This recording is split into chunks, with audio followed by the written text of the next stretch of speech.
ker redno že nekih 10 let, odkar sem pripravila eno knjigo za družinsko uvajanje, v bistvu od najmlajših v družinsko prehrano, in sem delala to z nutricionistko, mi je poudarila, da naj obvezno, kadar uporabljam sladkor, uporabljam nerafiniran trstni sladkor. In od takrat naprej je to ena taka moja stalnica. Tudi orehi prihajajo iz linije DM Bio. To je zelo pomembno, sploh se mi zdi, kadar govorimo o sadju, zelenjavi, kadar govorimo o oreščkih, tukaj je še posebej pomembno, da poznamo izvor živila. Res je. Drugače pa danes jih bova uporabili v slani različici. Na zadnji svoji posadki. Res je, res je.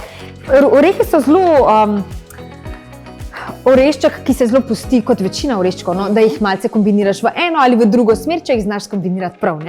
Tako da grejo v sladko, grejo v slano. Zdaj, ta verzija je sladka, ampak paše k slani ričoti. V večini uporabljam oljčno olje, razen pri določenih stvareh, kjer ne želim tega preokusa, ampak večino pri slanih jedeh vedno fino nekako zadju doda.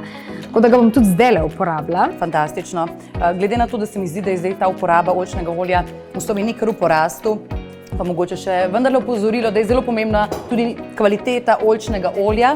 In ko govorimo o DM Bio izdelkih, vemo, da so simbol za kakovostno ekološko pridelavo, tako da ste lahko brez skrbi in veste, da uporabljate dobre izdelke za vas in vašo družino. Preden odgovorim, pa bom dodala kar ješprenj, da se začne malo pražiti. Tako. Naj seveda spomnim in povem, da govorimo o še enem DM Bio izdelku. Pravzaprav se vprašanje nanaša prav na ješprenj. Namreč naše gledalce zanima, če ga je potrebno pred uporabo namočiti ali oprati. Jaz ga nikoli ne. Zdaj sva ga čisto na hitro malo popražile, da bo pa dodale belo vino. Tukaj pa je jušna osnova, ti si jo pripravila s pomočjo DM Bio jušne kocke, Evo, če takole pokaževa.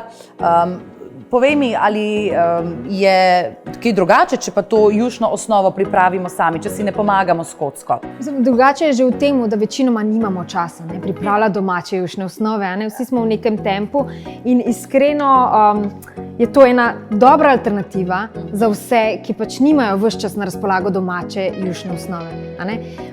In bodimo realni, da najbrž jih ni veliko tistih, ki jo imajo, in vkolikor je nimajo, je to ena super verzija. Obožujem javorjev sirup, sploh za slajenje določenih tudi slanih jedi. Kakor si najbrž videla v knjigici, sem si z njim pomagala tudi pri paradižnikovi omaki, ker je zdrav, ne vpliva na povišanje holesterola, sploh recimo, in je zdrava verzija, naravna verzija in tudi lepo posledi in ima še globine. To je zagotovo nujna in prva ter osnovna sestavina pri izdelavi. Brez moke ne gre. Mora biti neko lepilo, ki drži vse skupaj. Čeprav je tudi sam krompir do neke mere, ampak obvezno mora biti neka količina moke. Moraš pa biti pri njokih zelo pozoren, da je ne dodaš preveč, ker če narediš težko, trdo testo za njoke, potem tudi njoke niso dobri, tako da mora biti pravo ravnovesje. Delam kakršnokoli zadevo, da ima večjo količino paradižnika, vedno dodam čajno žličko ali 2 paradižnikovega pesta, ker naredi vso razliko. Jaz sem prvič slišala za to jed, priznam, imenuje pa se burkaša? Burkaša. Pri nas se je sicer tradicionalno delala, vsaj pri nas doma, z zeljem, s kislim zeljem, drugače pa se dela tudi s kislo repo.